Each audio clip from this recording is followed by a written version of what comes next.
from the Diamondbacks. Now, coming into this, the Diamondbacks have won 6 straight games. They've won 12 out of 15. And they've just been on this crazy run since the All-Star break. And I kind of expected that. Like, this Diamondbacks team was riddled with injuries to begin the year. That's why they started off slow. And they completely turned their season around. This looks like the Diamondbacks team that made the World Series last year. Oh, they're also without, Walker and Marte are out, and they're still kicking everybody's ass. So this is definitely a very scary Arizona Diamondbacks team. Now, this is still a winnable series for the Mets. And you tend to notice the Mets kind of step up against better teams. I'm more worried about the White Sox series, to be honest, because that's where a series I think the Mets could get embarrassed. And I'm especially scared of the first game. But going back to the Arizona series, I think they have a couple of favorable matchups. Rodriguez has only pitched 3 times this year, so he's still getting in there. P. Fatty is what he is. He's a young pitcher that was really good in the postseason last year. He hasn't been crazy good this year. And then Nelson's a standard pitcher that's going to get you 5 to 6 innings. He's going to give up 3 to 4 runs. So I think that if McGill is starting against anybody, it's a good thing he's going up against Nelson.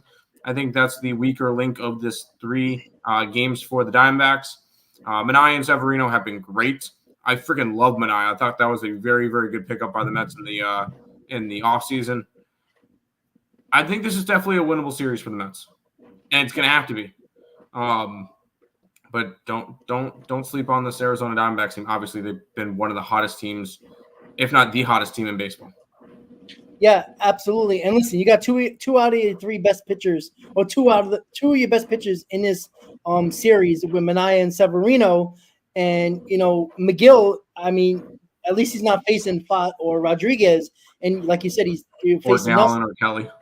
Yeah, exactly. So, the pitching matchups, I wouldn't say favor the Mets, but I'd rather have Manaea and Severino than anybody else at this moment going into the this series. But yeah, going into the Padres series, the New York Mets, the Padres were red hot as well. And again, they outplayed the Padres even though they split the series. So I even said this as well. I 100% agree with you. I'm nervous about the White Sox series. My dumbass will be on the south side of Chicago rooting his team on and probably cursing them out if they don't do their job, what they're supposed to do in Chicago, as I'm dragging my ass to the south side of Chicago, not even the north side of Chicago. So, yeah, it is what it is. They got to step up here, right? It's a time for this team. It's time for certain guys. And I'm sick of mentioning the same guys over and over again, but we all know who they are. Specifically, Pete Alonso doing something that he hasn't done all season. How about stepping up a little bit more, right? I don't care about your little base hits with nobody on, right? Striking out with people on base, not doing the job, popping up, grounding out with people on base. He's basically a singles hitter, and every now and then he'll hit a solo home run. Never hits any home runs with people on base. Terrible runners in scoring position. I know the team sucked yesterday offensively, only got 2 runs, but it seemed like it's been, when the Mets score, it's the same guys over and over again taking care of business. And before we get to Hector, as I know Hector is so excited to talk about the San Diego Padres series and Arizona series, but they gotta show some heart here. They gotta fight. It was an unfortunate loss. You saw the camera pan to the dugout when Merrill hit that home run. They looked like they lost their puppy, which is understandable. But they got to step it up now. No excuses anymore. Next man up. If somebody doesn't do their job, they got to take 2 out of 3. That's it. It's just that simple. So Hector, how you doing, buddy? What is your feelings on the Padres series, and talk a little bit about the D-backs series coming up? Honestly, I'd rather not even talk about the Padres series. I'd rather not, because it is not going to go well with what's been going on here. I'm pissed. I'm not okay with 2 out of 4, none of that bullshit. All we got to do is win series from here now on. That's nonsense. The winning series stuff was a long time ago. This team needs to almost play perfect if you want to get into World Series. Now, if you're going to be one of these people that are going to tell me, oh, well, this team, they accomplished something. People were predicting 70 wins. They weren't ever expected to do anything. It's okay. Then that's up to you. I never subscribed to that bullshit. I always came into the season wanting to make the playoffs, and I'm gonna be pissed when this team doesn't make the playoffs. And I'm pissed that they've squandered so many damn opportunities over the last 2 or 3 weeks. So anybody that wants to be okay with that, that's up to you. I'm not okay with it. So I don't want to speak about the Padres series. That shit yesterday was disgusting to me. Disgusting. And yeah, you can blame the hitting. You can talk about Mendoza. You can talk about, who wouldn't have signed up for the. I hate the sign up bullshit. Yeah.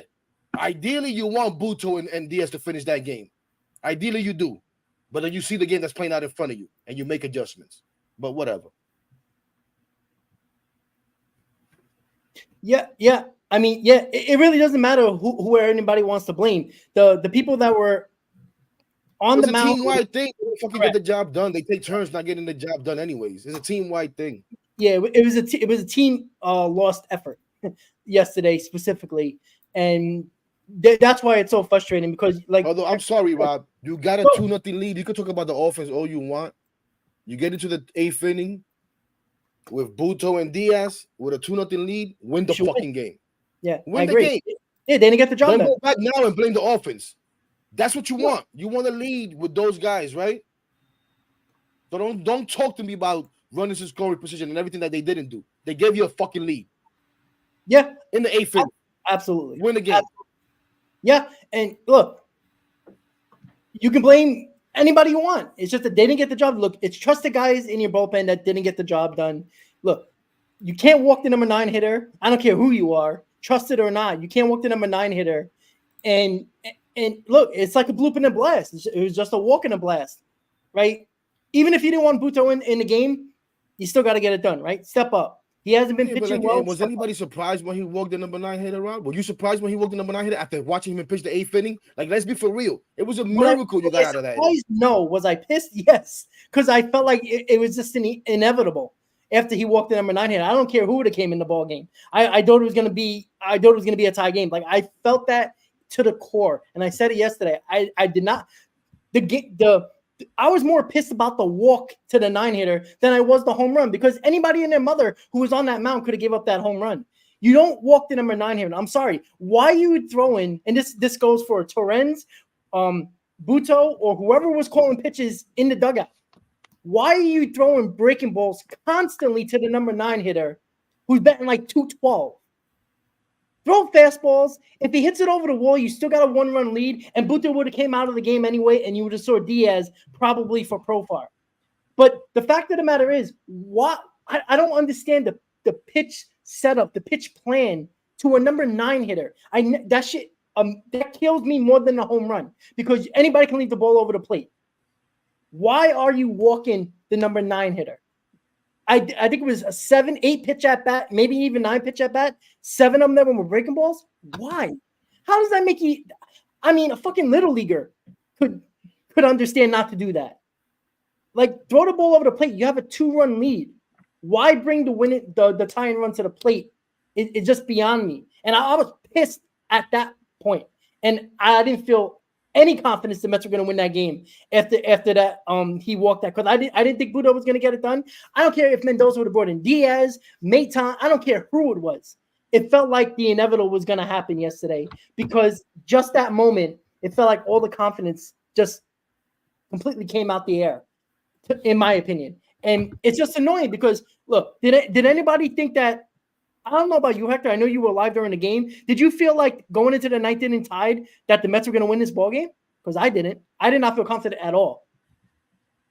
Oh. I didn't. I didn't feel good at all. I don't know what I felt. I didn't feel like we were going to lose. Maybe because I didn't want to lose. I didn't feel like we were going to lose.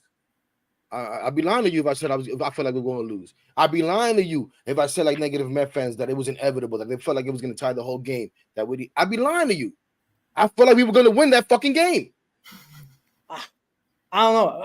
Not the way the offense was playing. Why wouldn't I feel like we were going to win that game? You have a lead in the 8th inning with Buto and Diaz set up to pitch, which we all wanted, which I was calling for from the 4th inning.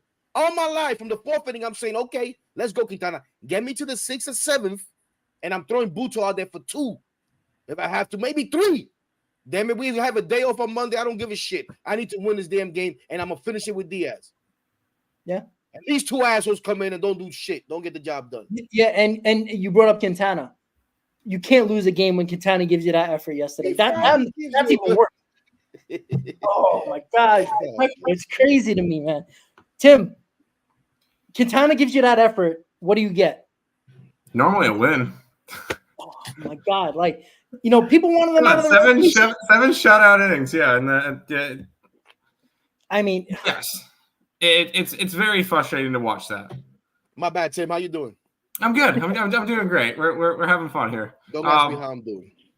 I wasn't going to. I kind of figured it out. No, I understand. It's very frustrating. And that's what we're supposed to be. We're supposed to get frustrated over this shit. It's not fun watching our team get walked off on. And at the same time, it was two mistakes that lost us the game. Well, that's what a lot of people will say. It was a lot of mistakes. And I know we had the lead going into the 8th inning and everything. We could have had a lot bigger of a lead. Both JD Martinez and Lindor striking out with bases loaded. That was big opportunities to score more runs. If all of a sudden we're up 5-0, 6-0 going into the 8th, those home runs don't really matter as much. We probably don't see Diaz, though. We probably don't see Buto as much. But No, but if all of a sudden offense comes around with those leaving bases loaded stranded twice? Yeah. That was my big issue. Yeah, they still had a lead, a 2-run lead, but this is if anybody's watched the San Diego Padres, they've been doing this shit all year. Like they've come back like 10 times since the All-Star break, 12 times since the All-Star break. I saw them do it against the Marlins like 3 times in a row. Where it's the 8th inning, they're losing. Let's live bet the Padres because they're coming back, and they keep coming back. So we got to know that. But we put the best arms out there. They left 2 breaking balls over the middle, and we got screwed. At the end of the day, we got to just put that series behind us, and we got a even hotter team in Arizona coming up, and. I mean, you got to win these games. And then you got Chicago coming up. You need to win those games. You go home to face the Reds and the Red Sox. You need to win those games. And looking at it, Atlanta has a tough schedule coming up with Minnesota and Philly again. So this is a good opportunity. We win this series versus Arizona. We need to sweep the White Sox. We could be looking to be right back up there with Arizona, with Atlanta by the end of the weekend. Just because of the strength of schedule. Yeah, absolutely. And look, the race to the playoffs is obviously in full effect, right? 31 games to go. Here's a good thing. The Mets, it's probably a 2-team race for that third wild card. The Mets and the Braves, right? Sure. The Giants are 2.5 games behind the Mets, right? It's feeling like it's going to be the Mets and the Braves going forward. I'm not worried about the teams behind us. I know some people are worried about the Giants. I'm not worried about the Braves. Here's the good thing about having the Braves in your division and still being able to play them in the last 31 games. Keep within striking distance. If you get ahead of them, great. If you're tied with them, you want to be within striking distance when you get to that 3-game series, because obviously you have everything you need in your hands. All you got to do is beat them, and you're going into the last series of the year, hopefully ahead, or at least a half a game or a game, or even ahead of them, or tied, whatever. That's what you got to do. I know, here's my problem with this team right now. Since the All-Star break, they need a winning streak. They need a 5-6 game winning streak, right? They've been winning 3, losing 2, winning 2, losing 1, winning 1, losing 1. They've been going back and forth since the All-Star break. Haven't really, got that, 4 or 5 game winning streak where you might gain a few games against the Braves. If they lose, like you said, they face Minnesota and the Phillies. This is an opportunity here for the Mets. I know you got Arizona, that's tough, but they've been behind the 8 ball before. Get the job done, right? I've talked about it for years. I'm not sure if I trust this core enough. In pressurized situations, like Lindor, he's Cleveland Lindor right now. Like that's how good he's been, right? I'm not worried about him, but I am worried about Nimmo. I am worried about Alonso. I am worried about McNeil. This is your core. These are the guys that have failed in the past. Those guys need to step up. Like, I don't know if you can survive with Vientos and Lindor only doing the job and JD Martinez scattering good efforts. You know, like who else are you going to put it? Like, we're going to rely on Bader? We're going to rely on Tyrone Taylor? Marte? Probably not. Those guys that I just mentioned need to step up. I'm sick and tired of saying it, but when are we going to talk about in the offseason when we didn't make the playoffs and we're going to look at the final numbers and say, wow, they actually sucked? Because finally, Met fans are finally against Pete Alonso because how bad he's been. And he's the most frustrated. Look, McNeil hasn't been good this year. Nimmo had one good month and a half this year. That's frustrating. But at least Nimmo carried the team for a little while. McNeil, coming out of the All-Star break for like 2-3 weeks, basically did his job and carried a team. Alonso hasn't done it all season, right? It's time for him to do it. Like, if there's no other time. You got 31 games to go. You know, you got 6 weeks left in the season, 5 weeks left in the season. Get it done. I'm sick and tired of saying it. He pisses me off.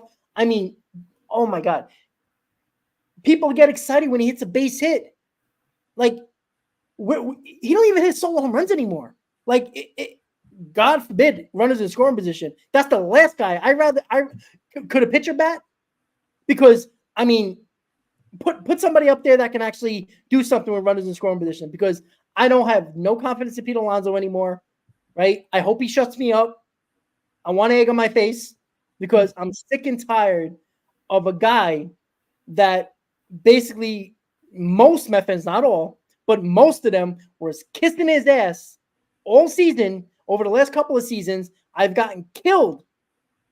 Me and Hector went at it earlier in the season about it, right? Even when Lindor had a bad month and a half, right? But he completely turned his season around. MVP candidate. I'm sick and tired of this guy. Basically, it sounds like now he's giving the Boris treatment of me, saying he's a 40 home run guy this year, which he's on pace. He wasn't. He's not very good. He shouldn't have been an all-star. He's probably one of the worst players on this team overall as one of your big players on this team. I'm sick of it. Your team's in the playoff race. I've seen it too many times. I seen it in September of 2022. When Marte went down, he was the guy that needed to step up, did not. Last year, he bitched and moaned to the media about the trade deadline that the Mets sold, yet he's part of the problem of why they sold. And then this year, he's basically, having an okay season, probably his worst of his career, other than 2021. So, Hector, here's what I'm saying. Are you confident? Not that obviously you want this team to make the playoffs. You always have that mindset, make the playoffs. You don't care what the expectations were. But do you trust the core and this team, the last 31 games of the season, to make the playoffs? Deep down in your soul, do you believe? I think he froze. Do I trust him? Why would I trust him? Why would I trust him? They've shown me no reason to trust him. Am I hoping they do it? Yeah, but that doesn't mean I trust them. Yeah. Do I think they can be better? Do I think Pete Alonso is better than what he's played? Yes, he is. I don't give a shit what you say. I think he's better than what he's played. You think he's better than what he's played. Absolutely. Whether you like him or not. My thing with Lindor wasn't that I hated Lindor or like you like to pit them against each other. I don't do that because I need them all to be good. My thing was I needed Lindor to be better. He's become better. At that time, when you wanted to kill Nimmo was good. Now Nimmo fucking stinks. Yeah. Right? So am I confident they can do it? No. Do I want them to do it? Do I think they can be better? Absolutely. I think Nimmo can be better. I think Peter Alonso can be better. I think Francisco Alvarez can be better. Are they going to be? I don't know. Why? I don't know. Right now, what's going around is everybody's blaming Chavez for ruining Francisco Alvarez. Eric Chavez ruined Francisco Alvarez because whatever. We'll talk about that if you want to talk about it. But just to answer your question, confident, no. Confident, no. No. Yeah, and Tim, I'll get to you in a second. And yeah, you know what? I do want to, since you bring up Chavez, I know that was like the talk on social media over the last, today basically, and even last night. I mean, okay, they wanted him to stop pulling the ball. I don't understand why changing somebody that I know they wanted to get his average up a little bit.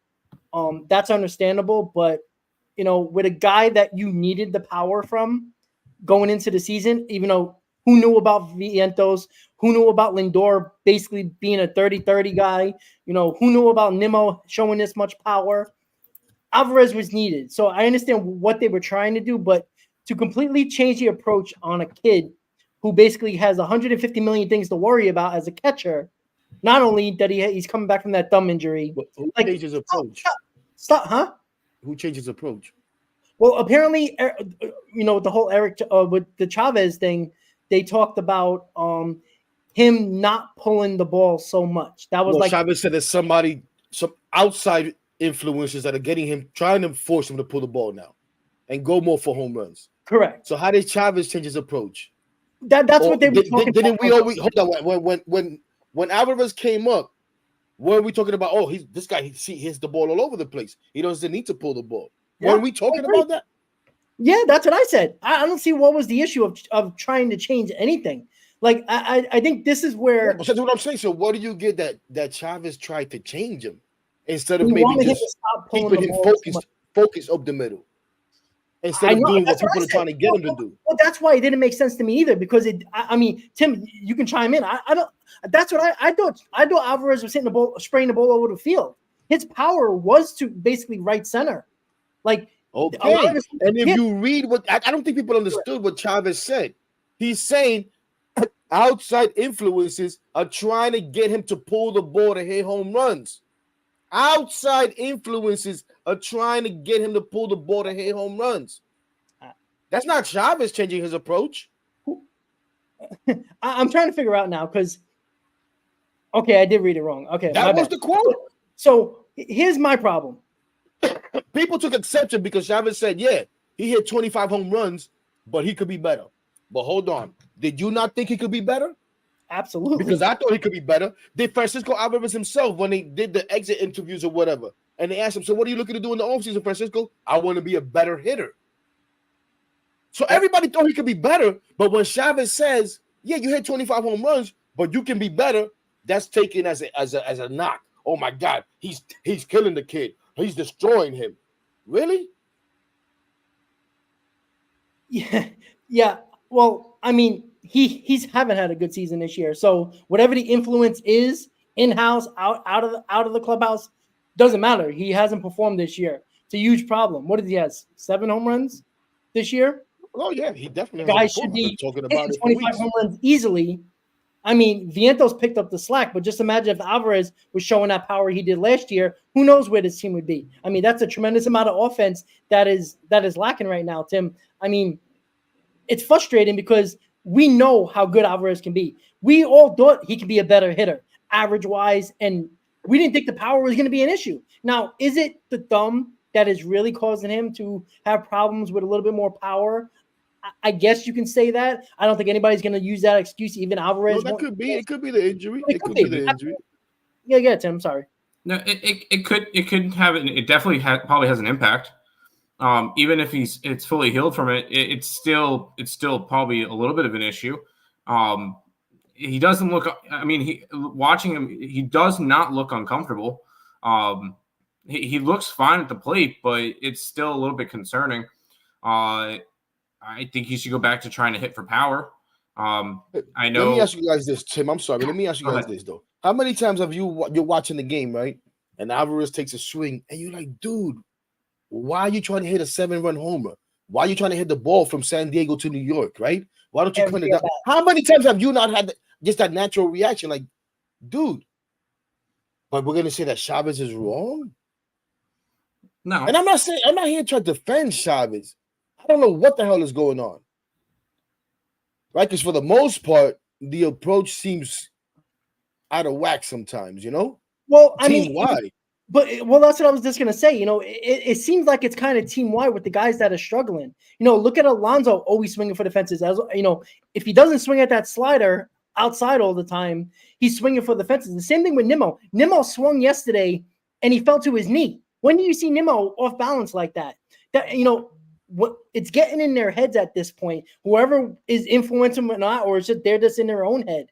The fact is, I don't know if it's a team approach. I don't know if it's individual approach where power seems like the sexy thing in baseball nowadays. So everybody seems to just try to do it. But Nimmo never swings off balance, and you see him swinging to his knees.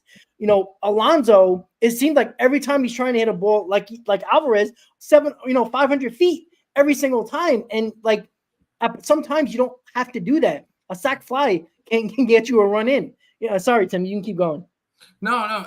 And keep in mind, Alvarez is still very young, so he's going to take influence from a lot of people. And especially if he during the exit interviews are saying, I can get better, he's going to listen to a lot of people, not just Chavez. He'll probably listen to outside sources because, hey, any piece of information that he could use to become a better hitter, you better believe he's going to try to use it. And at the end of the day, he's still going to be a really good hitter. He's still very young. He still has a lot of things to work out with the swing. He mentioned that in the exit interviews. I still think he's going to be a really good hitter. He's just got to get a couple more things under control. He's still a major league hitter, though. He is still strong enough to be a major league hitter and an everyday player, especially with how good his defense has been. And at the end of the day, I will take his defense all day. Yeah, I agree. I'm not down on Alvarez or anything like that. I'm disappointed in the fact that he hasn't been as good. I also wonder, Tim, I think I've told Rob this. I wonder if some of his offensive struggles is because he focused so much on his defense in the offseason. He focused on learning English. He focused on so many things, you know what I'm saying? Mm-hmm. And maybe, not on purpose. He probably thought he was working on his offense, but not as much, not as diligently maybe as he did everything else.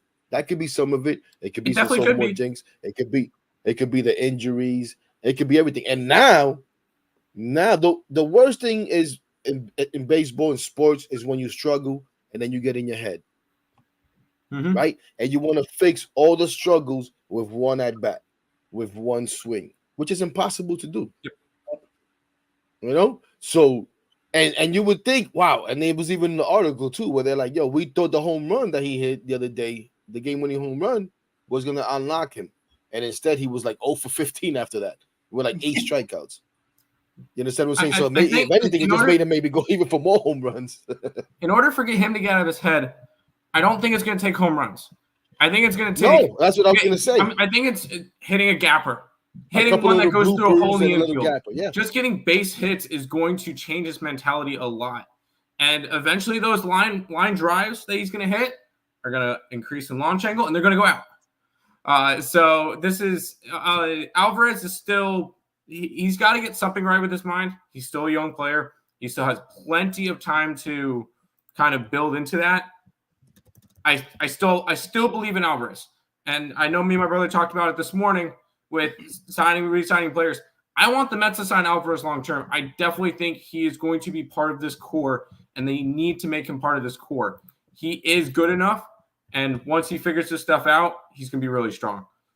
He still has a lot to figure out, though. Yeah, absolutely. So I just put in Hayden right now. So we've been going through the topics here. We'll get your thoughts on the Padres series, the D-back series, and the race to the playoffs right now.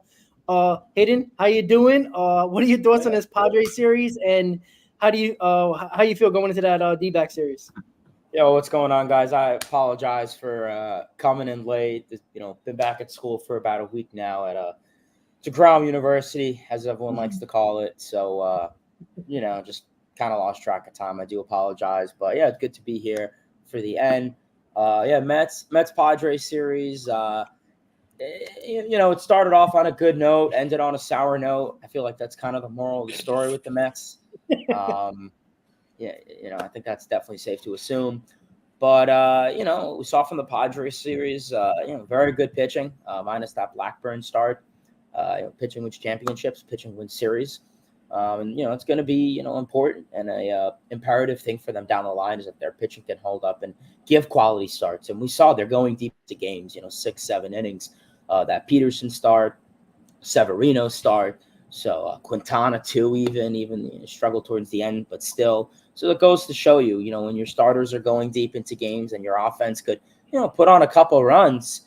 I mean, it puts you in a very good position to win series. I'm not asking for sweeps. I'm asking for series wins. Take 2 or 3. Sweeps are nice, but there's not a guarantee. You'll sweep a team. You better sweep the fucking White Sox. But overall, I liked what I saw from the Padres series. Lindor looked great. I'm assuming you guys talked about him. He's been really good, shorten up that swing. Player of the week, tip of the cap to him. If it wasn't for Shohei Ohtani, he'd probably be the National League MVP 100%. So, unfortunate that Shohei's around, but hey, I mean, still good both hitters, so I'm sure he'll get plenty of recognition. So, good job to Lindor there. Alonso's looking good. I mean, he's, definitely coming out of a slump. We got to get Nimmo there too. But Alvarez is the one candidate who we definitely need to discuss. But otherwise, I know I kind of gave a mid rundown of the Padres Met series, but overall, I mean, started off high, ended on a sour note, but keep the positivity, keep the good vibes in Arizona. We'll see. Well, I already asked these guys, Hayden. Obviously the race to the playoffs, 2.5 games out of a wild card spot, 31 games to go.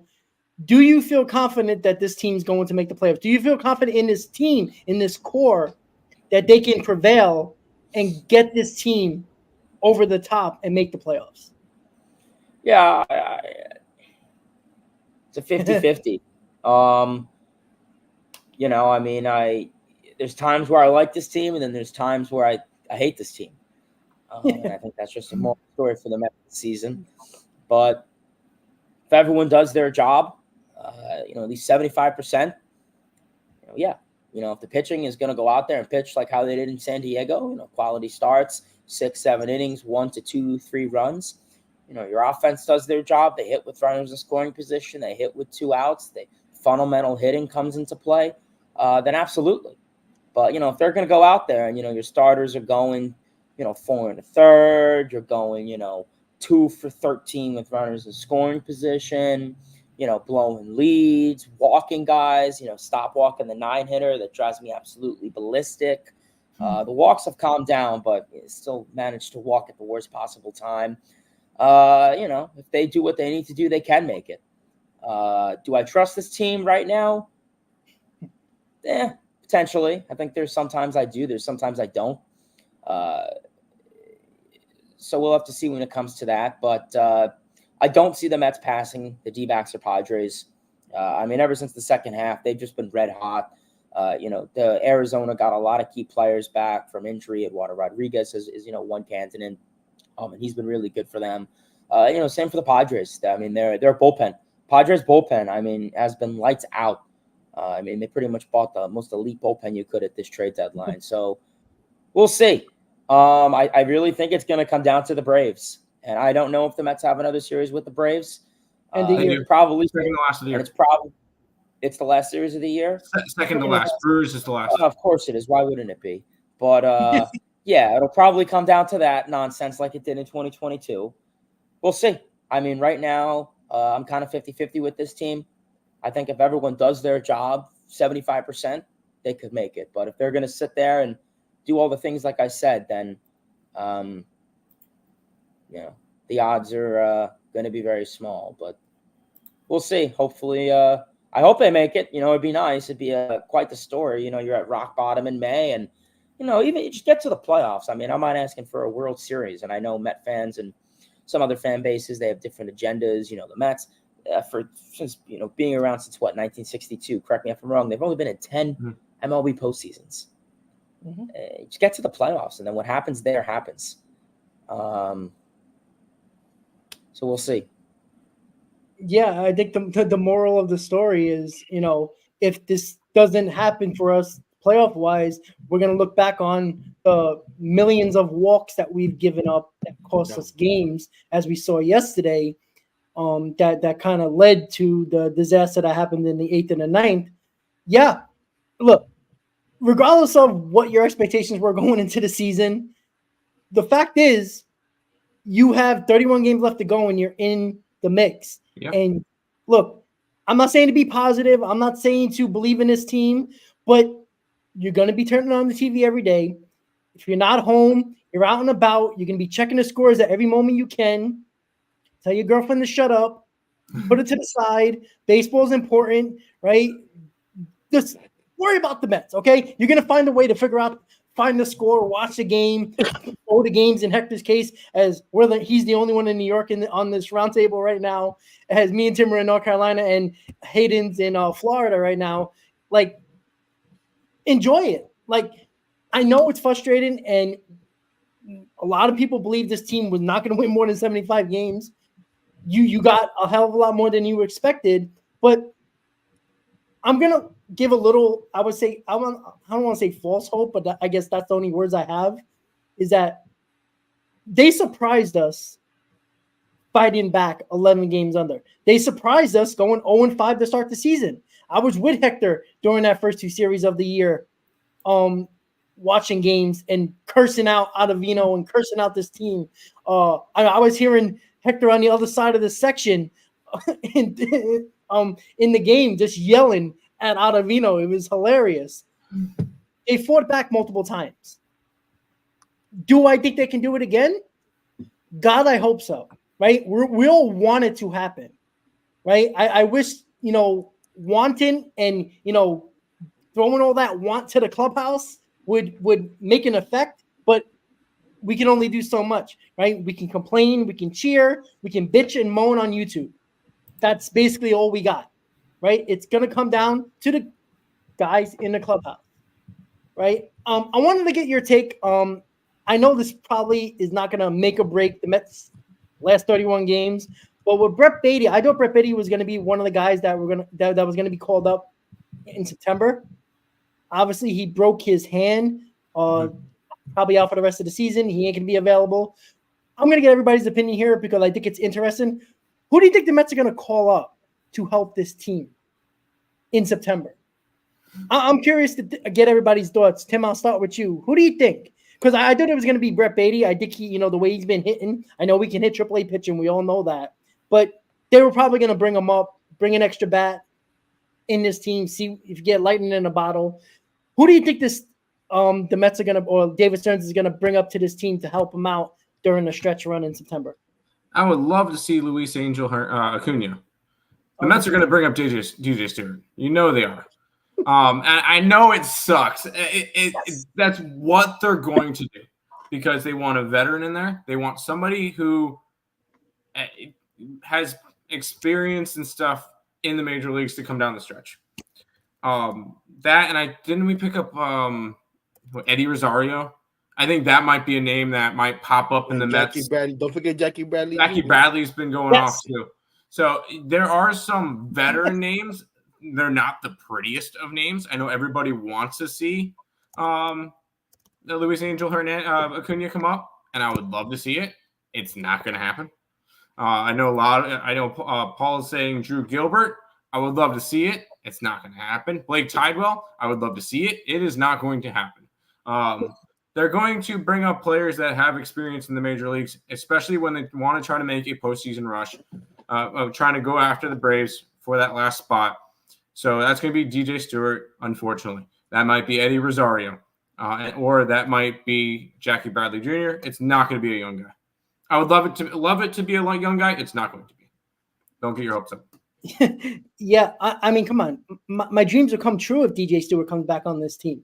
Why not? His 167 average is beautiful. I love it. It gives Met fans somebody to complain about other than Pete Alonso, right? They'll throw Pete Alonso and not worry about him, but they'll DJ Stewart. I said this in the group chat, Hector and Hayden. You guys can vouch for me here. What did I say? I want DJ Stewart back so everybody can bitch about DJ Stewart than other things because they always need a scapegoat. It seems like a fan base always needs a scapegoat, and DJ Stewart is the perfect guy. It's like Vogelback 2.0 here. Like it's perfect.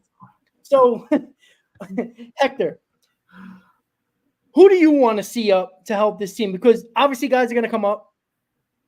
Are you want a little bit more pitching in the bullpen? Maybe, hopefully, maybe somebody else in the rotation with Blackburn being out. Is it going to be continuing to be McGill, or who would you think that you would like to see up to help this team in September?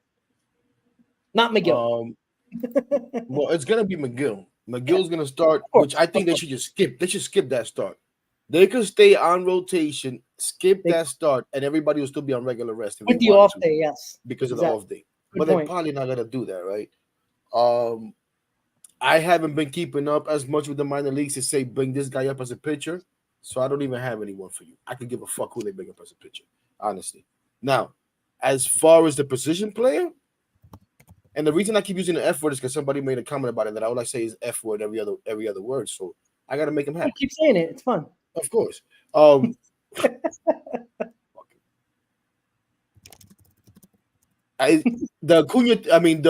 position play thing came up last night during the live, and I was like, you know what?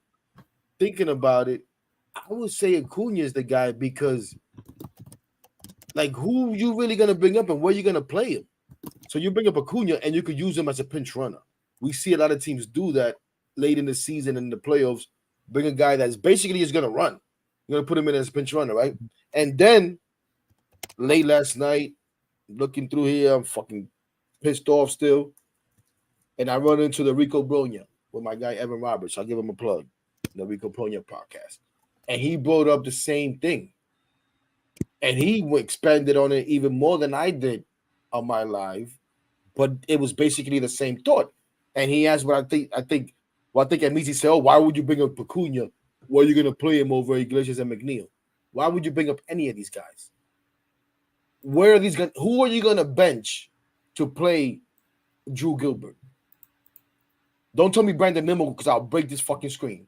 No, definitely not. Who are you going to, you know what I'm saying? Like, you bring up Jackie Bradley Jr., who's he going to play over? Who are you going to pitch hit for? Who are you going to pitch hit for with DJ Stewart? You know what I'm saying? Like, there's none of those guys. Like, you don't really need that per se. You already have all of that. If one guy is sitting, you got the other guy to pinch hit. You already have that on this team. So why not bring up a guy like Acuna who gives you an element that you really don't have much of, which is speed? Good point. Yeah, and again, they don't have any place to play, but you know what?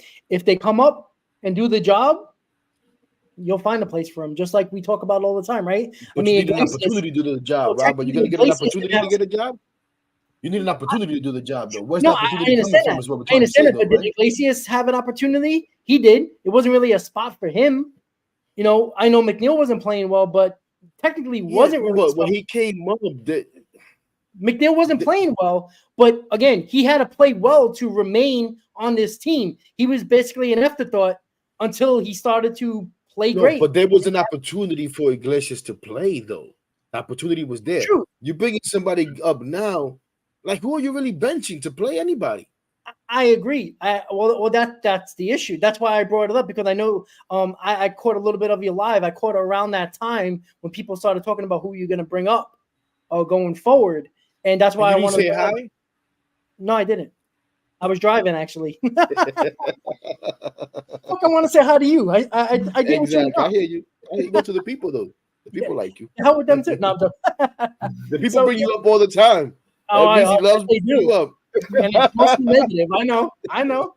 It's all right. I had the Padre fans coming at me in the comments yesterday. All of a sudden they show up out of nowhere.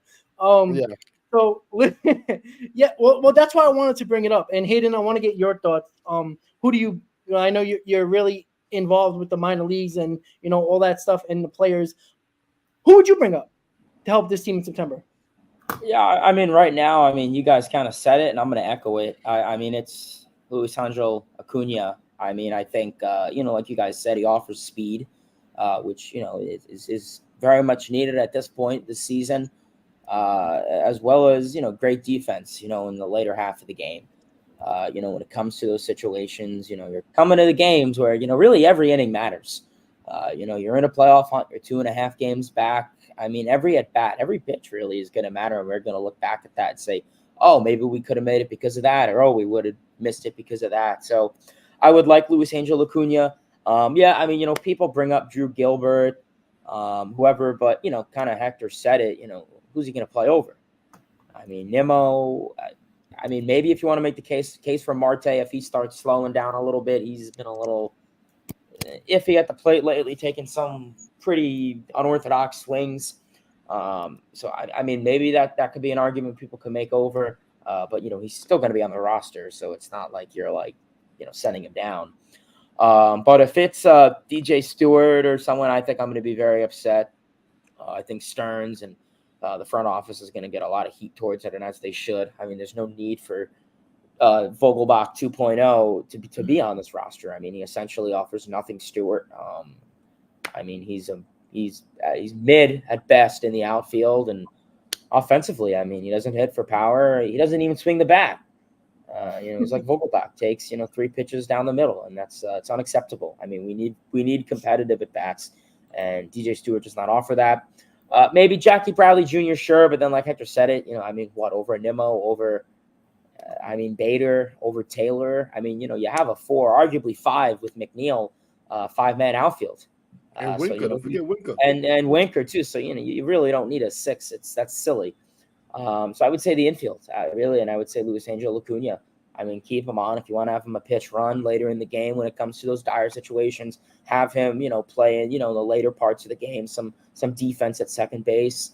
I wouldn't be against it right now. I don't really see them calling up a pitching prospect. I don't really think they would want to mess around with that now.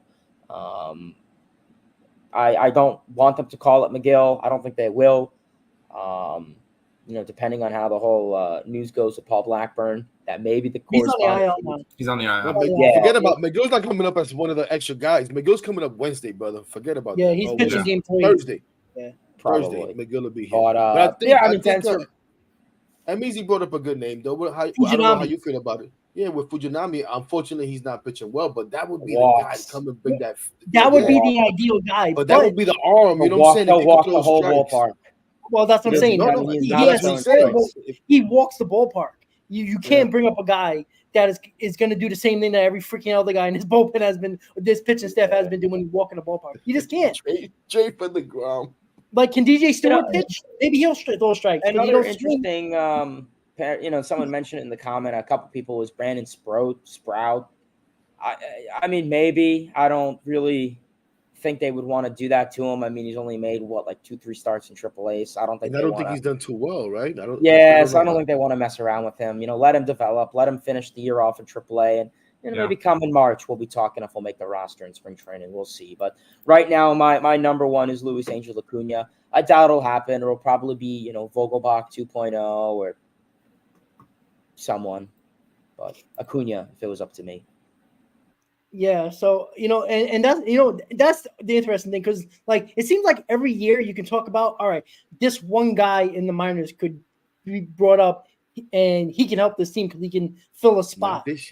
Not this year. That's why it's so frustrating, because this team should be better than what they are.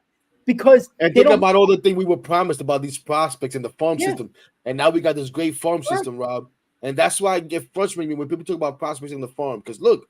Is there really anything to be excited about? Is there really anything to be excited about? Is there anyone really that you're thinking like, oh my gosh, this guy in 2025 is going to help this team be better? I mean, yeah, we could say that, but we really don't know. But that's why I'm always pissed at the trade deadline, that when they say, oh, you can't give up your future. The fuck you can. How many times do the Mets have opportunities to make the playoffs in their history? You got to stop squandering them.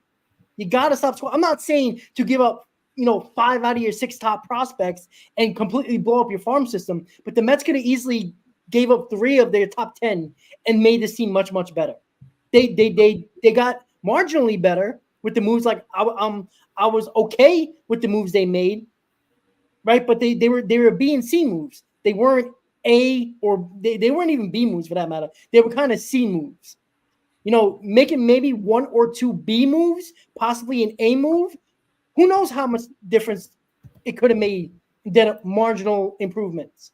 That's why I'm always frustrated. I bitched about it in 2022. Everybody knows about that. And people are like, oh, who are you going to trade for? Well, I said it time and time again. There was enough guys that you could have went after. I talked about Josh Bell. Everybody's like, oh, Josh Bell wasn't that good for the Padres. No, but he killed the Mets in the playoffs, right? The Padres got him, right? Wouldn't it have been better him on the Mets than the Padres? Who knows how it would have turned out? You can't just say, JD Martinez didn't get traded and they were concerned about his back, but look at his second half numbers. They were pretty decent. Who knows what that's going to mean? It's not saying that they would have improved, they would have hit the ball like crazy in 2022, but you know what? It might have gave a little bit of protection to guys that were struggling once Marte was missing in September. That's why when people talk about, oh, you can't give up the future for, a team that might not do anything. Like people saying, Hector knows this. There's some people that say right now, why do you want the Mets to make the playoffs? It's not like they're going to win. Have you watched baseball the last couple of seasons? 2 third wildcard teams made the World Series the last 2 seasons. The Phillies and the Diamondbacks. So don't tell me that a marginally good team or an average team can't make the World Series. It's getting hot at the right time.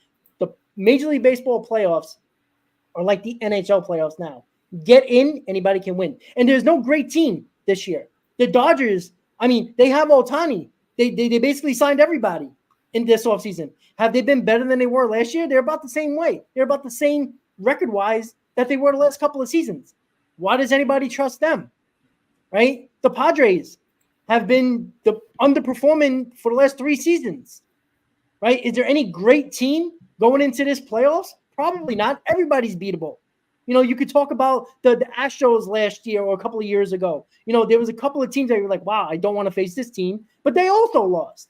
So just get in, right? The trade deadline happened. You can't change it. I was mad about it, but it wasn't terrible. They did a hell of a lot more than what they did in 2022. So I guess that's an improvement. But it's going to come down. I don't care who you would have brought in here. It's going to come down to Alonso, Nimmo, Lindor, McNeil, those guys. You need at least 3 out of the 5, maybe even 3 out of 6 step up at the same time. You can't have Lindor and Vientos do everything. They can't hit every batter in 9 slots. There's only 2 guys. Where's the other 7? Right? Martinez got to get going. Nimmo got to get going. Alonso's got to get going. Those are the guys. Who just made an appearance? Did you see who just made an appearance? Mr. France himself, CP. The Globetrotter, the World Tour guy. Yeah. How you doing, buddy? He'll be back next week. You took some time out of your time in France for us. We feel special. I know, right? It's probably like the middle of the night over there, and I don't know. It's probably midday. Who the hell knows? I don't know. It must have been ringing in his sleep or whatever. Yeah. I don't know what time it is, but so CP is there. He's on his world tour, enjoying himself. His last summer weeks. So he'll be back, like he says in the comments, next week. So to finish up final thoughts, guys, I'll start with Tim and go down the line, and then I'll finish it up. Tim, final thoughts on this overall Mets team, 68 and 63. I'm doing the math, right? I'm sorry. Before I say anything, the last 10 games is 6-4, not 4-6. I was trying to put stuff together quickly. That's my fault. Nobody brought that up because usually I always do typos. But bad job by you guys in the comments, guys. But Tim, final thoughts: 68 and 63, 2.5 games out of a wild card, ready for Arizona. Final thoughts on his team. The last 31 to go. All right, I'm going to take a positive side to this because I know when Hector goes next, he's going to absolutely shit talk. I'm overly ecstatic that we're actually still competitive right now. Like I'm a bettor right now. I have the Mets under 82.5 wins. I thought the Mets were going to be dog shit this year. I thought the pitching was bad. I thought that I did not know what we were going to do. I thought we were going to be sellers at the deadline. The fact that we're still competitive, the fact that the Mets are only 2.5 games back of a team that everybody thought was going to run away with the NL East, be one of the best teams in baseball, and the fact that the Mets are only 2.5 games behind the Braves is crazy. I know the Braves have had a lot of injuries, but the fact that we're still even in a conversation right now and we're not low Mets yet is crazy. Now, after we get swept by the White Sox, who knows? But no, I'm kidding. But this team has been exciting. They've been fun to watch. I'll make the argument this team has been more fun to watch than the 2022 Mets, even with all the winning the 2022 Mets did. Just the different storylines that have gone on this year, it's just been a lot of fun to watch as a Mets fan. And no matter what happens the rest of the season, as long as they give us a good effort, like actually look like they care the rest of the year, I'm going to sit down. I'm going to watch every single game. And I did not expect to be saying that come almost September. And I say the Mets are still in a race for a playoff spot because nobody expected that. Nobody at all. Okay, maybe some people did, but I did not. So the fact that we're still in this spot, I'm going to go out and on the positive side. I'm happy with it. And the fact that we get to watch Lindor have I'm going to still make the argument for a possible MVP season because I don't know about you guys. An MVP plays both sides of the ball. I know Ohtani's going to go 50-50 or whatever. He doesn't play in the field. And at the end of the day, I feel like Lindor is a lot more of an MVP than Ohtani is. I know that sounds crazy, but I feel like taking them both out, the Mets are nowhere in a pennant race. And before the Dodgers signed Ohtani, they were still the best odds to win the World Series. But for me, I'm having a lot of fun watching this team. I'm excited to see where the season ends. And who knows? We still have 3 games against the Braves. And not to mention, we still have 7 games against the Phillies. This can get very interesting down the stretch. If the Mets go 6-1 or something against the Phillies, or 5-2 against the Phillies, division's all of a sudden not fucking crazy to talk about. So with me, I'm going to take the positive side to it. I think this team could be a lot of fun to watch down the stretch. Yeah, and you know what? The Phillies haven't really been playing well since the All-Star break either. Well, even since the trade deadline. So, you know, look, it's crazy to talk about the division at the moment, but when you got teams you're facing that are in your division, it's the Mets' opportunity to lose because all they got to do is take care of business against those teams, and they can be there, right? 10 out of your last 31 games is against your division rivals and guys that are in front of you. So it's going to be very fun, and I 100% agree with you, right? I went into the season saying 87 wins. I got laughed at. It's very possible.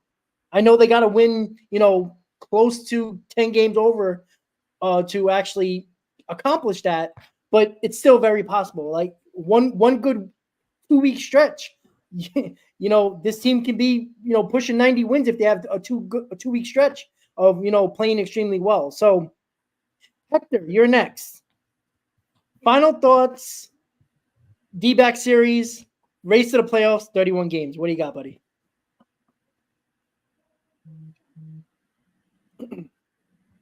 Oh, Hector, you're on mute, buddy. It probably should have stayed that way. Where should I start? Tim, I'm with you, brother. I still have hopes. It's not that I don't have hopes, but where I differ from you is I did come into the season arguing with everybody. It's on the round tables, it's at my own things in spaces, wherever the hell I spoke, saying, as long as I have these players, this core, I better be more than a 500 team. I better get to the trade deadline in competition for either a wild card, division, whatever the hell it is, so that this front office goes out there and makes moves to make us better. That was my mentality the whole time. You could go back to Memorial Day weekend around that time when we did a round table, and I told these guys I had enough. Don't talk to me about no damn off season. There's still enough time to play games. As pissed as I am with this team, they still have a chance to turn it around. So when they went on all that run, it was like, okay, this is more of what I expected. Now, of course, we also did roundtables where we talked about they're not going to stay this hot. It's a matter of when you cool off, how much do you cool off, and do you go here or do you stay here? You know what I'm saying? And we can start saying that they've been kind of like here, and maybe now that, you know, because what's the record now in August? I think we're at 500 in August, or maybe a game under 500. I forgot where I heard what the record is in August. I don't know. So that's my thing. I also, as you guys were talking earlier, and as Tim just spoke again, around Memorial Day weekend, I did a video trying to alert everybody, like, yo, everybody's focusing on this wild card. This wild card shit is a mess. The division is probably easier to attain than the wild card is. Look at the schedule. Let's gain a game a week on Philadelphia, and we have 7 games with them. We have 3 with Atlanta. Now everybody's playing out, and I keep hearing people like, hey, the division's still in reach because Philadelphia's struggling. Well, I try to tell you guys back in Memorial Day weekend, there was a chance for this. This is why I'm frustrated, because I don't give a damn what Vegas says. I don't give a damn what any critic says on TV, whatever. We all have our opinions, right? But at the end of the day, I'm a fan. So I'm always rooting for this team. And then when the season plays out and I see the way that it's playing out and all the opportunities missed that are right there, I can't go back and say, well, before the season, if somebody would have told me that, no, because I told me this team could possibly make the playoffs. And the way that it's played out, a lot of it because of the league is weak and has played them back into contention, because that happened too. Let's be honest. They played the Mets back into contention too. Yeah, right. Yeah. That's why we've seen teams get hot, make it as a wild card, even with the World Series, or make the World Series, because the league is so, what do you call that? Whatever. There's so much parity or whatever. To a certain extent. Yeah, you have the Dodgers and forget them dudes. But not to ramble on. So no, yeah, I division was always in play for me. I don't agree. Well, I don't know if you're really saying that, but I heard you guys say when I was watching in the car before I came up. I don't think 87 wins is enough. This is why I'm saying that just winning series and I felt like yesterday, I think it was, I did a video saying we need maybe 22 more wins to be able to make a play. We had 67 wins, I think it was, at the time. So we're talking about 89, 90 wins, I think, is going to take to get a wild card. In my opinion, I could be wrong. So I need this team to get it together. I need this team to go out there and win the Arizona series, or, I mean, it's never over, right? Until the magic number says 0, it's never over, but it's not going to feel good. We lose the series to Arizona, it's not going to feel good. Then you really got to hope Philadelphia keeps losing. But it doesn't matter if they lose, if you lose too, because you're not gaining that game a week. Right? So I'm not going to say sweep Arizona, but you almost need it, because I also don't want Arizona and San Diego to go out of reach either. So when Tim says before, no, let's just focus on Atlanta, I think it or hate him, whichever one of you guys say that, I totally disagree with that. This is why I'm upset that we didn't take 3 from San Diego, because I don't want them to be out of reach. I want everybody to be in reach. Yeah. When in 2022, all we had to do was go to Atlanta and win 1 game, how did that work out? So now we look at the schedule and say, oh, we got 3 with Atlanta. Oh, all we got to do is worry about Atlanta. No. Because you don't ever know what could happen before we get there. And then we're asking for help. Go out there and win. How many games we got left? 31 now? Yep. Bro, I need 22 of them shits now. I need 22 of them games now. I'm serious. So take 2 or 3 from Arizona if you can't sweep them, and you better sweep the White Sox. I'm looking at the schedule right now. You better sweep the White Sox. Then you got Boston. They couldn't win a game this weekend. We could have used their help. Take care of Boston. Take at least 2. Cincinnati, everybody's darling, or a lot of people's darling in the preseason and early on in the season. Sweep them bums. This is what needs to happen, guys. This is what needs to happen. Washington, which is going to be tough, sweep them bums. I don't know how everybody feels about Toronto. Then sweep them bums. I've been low on Toronto all year. Beginning of the year, I said last place Blue Jays, and oh boy, was I right on that one. That's where I'm at, man. That's where I'm at. I want to make these damn playoffs, guys. Maybe if Rob continues to invite me to this and we do a roundtable in fucking December, I'll say, oh, looking back now, man, yeah, that was a good season. Right now, hell no.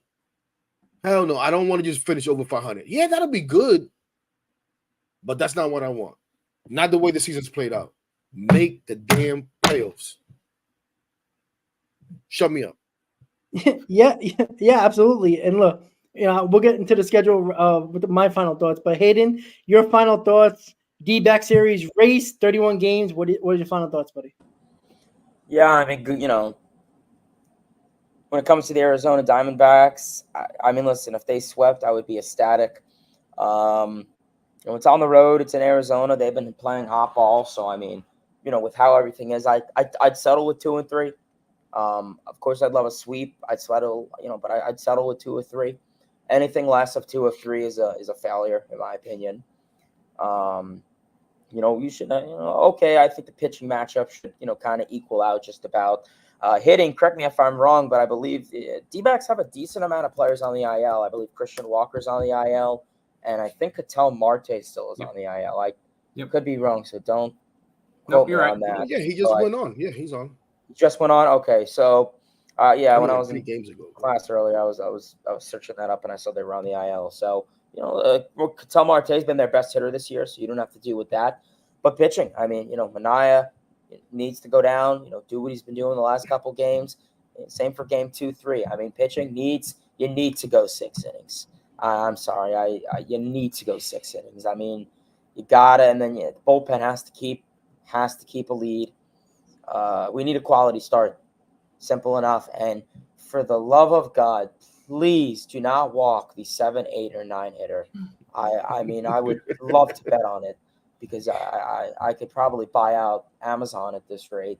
But please, for the love of God, do not walk the 7, 8, or 9 hitters. Throw strikes. You get an 0-2 count. All right, be aggressive. Finish it off. You get 2 outs. Be aggressive. Finish it off. Don't be walking, then single, then double. No. So do what you got to do against the D-backs. Take care of business. You want to be a playoff team. Well, this is what playoff teams do.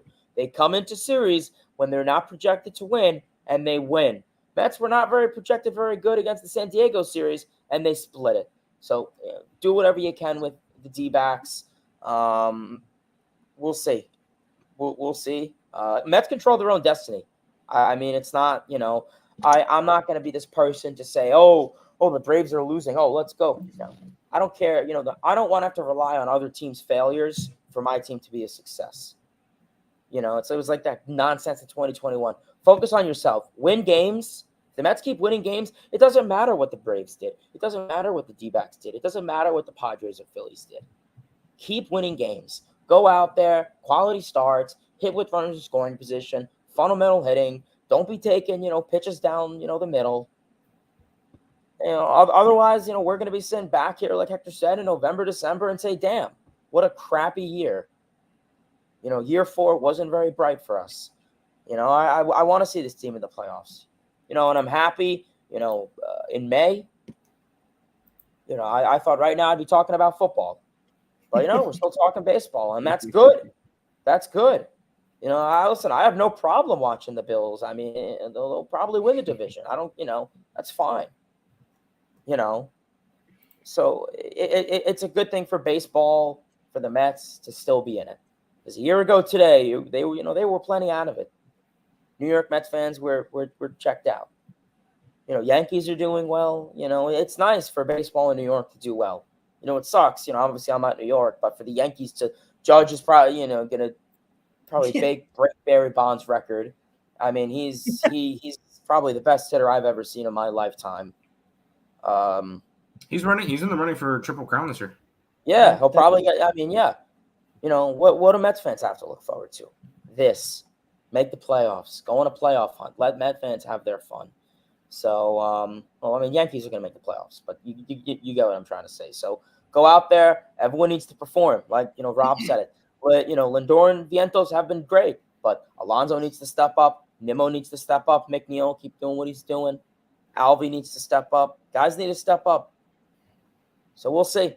This is going to be, honestly, I think this is probably one of the most important. This was the most important road trip of the season, 100%. And I think this is the second half of the most important series for the remainder of this year.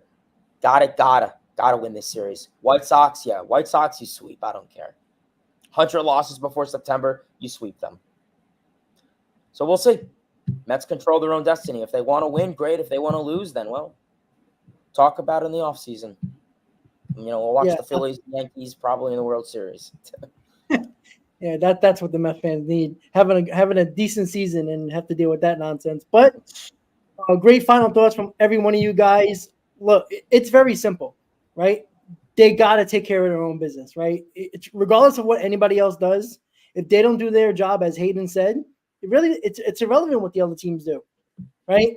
As all of us said, we got 7 more against the Phillies, 3 more against the Braves. That's 10 out of the last 31 games.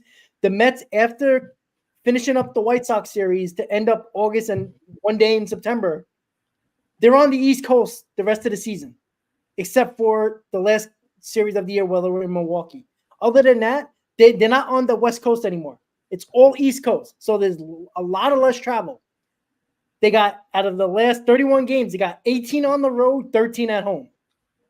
They've been, for the most part, better at home lately, but there's still been a better team on the road. So I guess you could take that with a grain of salt, but they just got to win regardless, right? I mean, they're facing teams like Washington and the White Sox are the only teams Washington, Cincinnati, and the White Sox on their schedule that are teams that are not good. Everybody else, Toronto, excuse me. Boston, Arizona, Philly, Atlanta, Milwaukee. These are playoff teams. These are teams that are dangerous. They're, Milwaukee might be resting some guys at the end of the season. That might be a crucial series at the end of the year. They have the division locked up. Atlanta, obviously, they're going to try to kick our ass, right? Philadelphia, they might have the division in hand at that point. They probably want to, destroy the Mets' hopes of making the playoffs. But how serious are they going to be if they have the division in hand at that point? The third to last series of the year.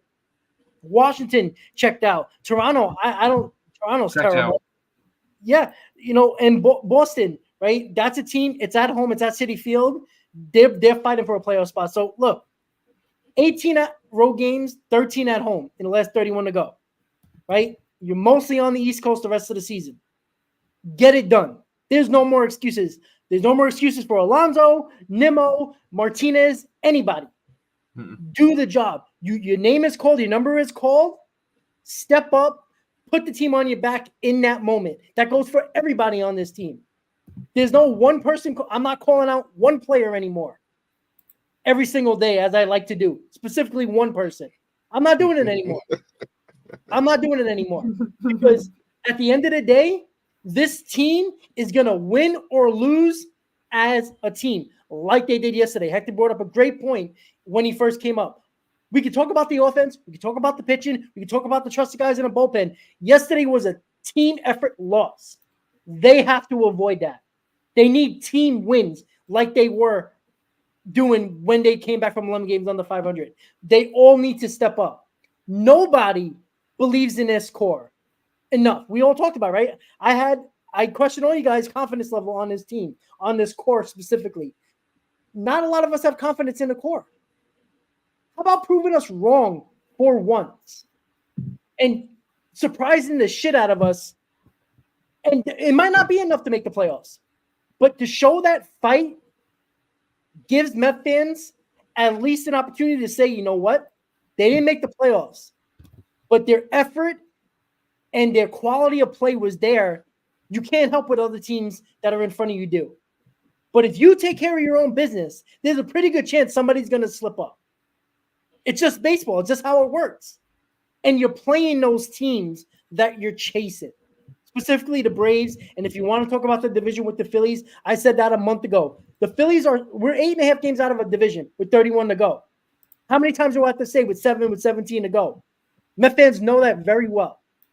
And just because it's LOL Mets doesn't mean the Phillies, who hasn't played well in the second half, can't fall apart either. Because they got a ton of games again. I think the Braves face the Phillies, I think, three more times. So, that could be four this weekend. There you go. Right? That's a situation where the Mets are going to gain on somebody if you win, right? we could be talking at the end of the week or next week where the Mets are 4.5 games out of a division and we still got to play the Phillies. Like, things happen quickly, right? The Mets were number one wild card a couple of weeks ago. Now they're out of a wild card spot. Things happen quickly. So as quickly as things turn for the worse, they can turn for the better. This team needs to step up. The entire team, every player, from the first guy on the roster to the last guy on the roster, needs to step up. With that said, guys, that is another Mets roundtable in the books. Oh, what's Hayden? Hold on. What's Hayden? He don't like us. No. Yeah. We can't go. Two things before we go. I don't know if you guys did it early on. Maybe we did. You just didn't want to show up. That's your fault. No. Yep. I might have. Shout out to Lindor on the Player of the Week. Who? Shout out to Lindor. Congratulations to Lindor on the Player of the Week. Good shit. Keep it going, brother. And we cannot have a. Don't fucking hide, Hayden.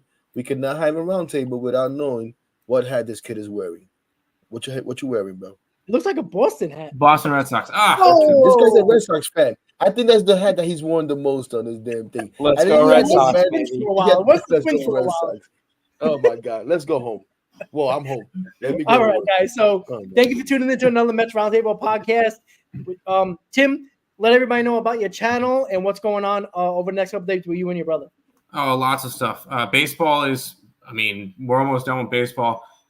College football season is here. I'm really, really excited for that. We'll have a lot of content for college football coming out. And then before we know it, NBA will be back. NHL will be back. NFL is here. So lots of content over at ESB if you guys want to check out that. On the betting side of everything, all the statistics, all the numbers, betting side at ESB, Earl Sports Bets, that's where you can find me. Yeah, absolutely. Him and his brother do an excellent job. Again, if you like betting, again, they go through the details. Like, they really go into detail. I'm an idiot with that stuff. And, Do you So, have I- winners? Is what I need to know. You got winners for me too? 'Cause if Trust you me. I got hope winners, so. I'm in there. I Hector, need winners. trust me when I tell you, they're pretty damn good. I tell you that. Hey, But Tim and his all brother are really I'll good. say No, that sounds good. is I know for about a week at work, I was telling everybody nobody's ready for Georgia Tech to go and outright beat Florida Yes. State. I fucking called that one from the Not beginning. fun. I wish you told me that because one of my buddies was all over Florida State in the over, and I tell this stupid ass. Georgia You know how Tech in that the goes. under all day, easy. But I don't follow college football, right? He does, and Go he be having Noles. winners. So he puts it in the chat sometimes. And this time I tell them no good. But yeah, we gotta Listen. get out of here. But Hey, listen. listen, guys, look out for me to be doing lives. I do the late night games for sure. So look out Yeah. for that, and we're gonna start Hey, plugging. listen. Come Florida check out the State Blood Seminoles, Thoughts Live, right? baby. Florida State Seminoles, they fell apart. We need another team to fall apart that does the same exact thing. So with that said, Yeah, guys, everybody have a great night. Let's go Mets. Let's kick some ass in the desert in 2 Arizona. of 3. Have a great night. Let's go Mets, and we'll see you next 2 time, of guys. 3. Guys, have a great night. 2 of 3. 2 of 3. And then sweep the Sox. There we go. Let's There we go, go. Mets, baby.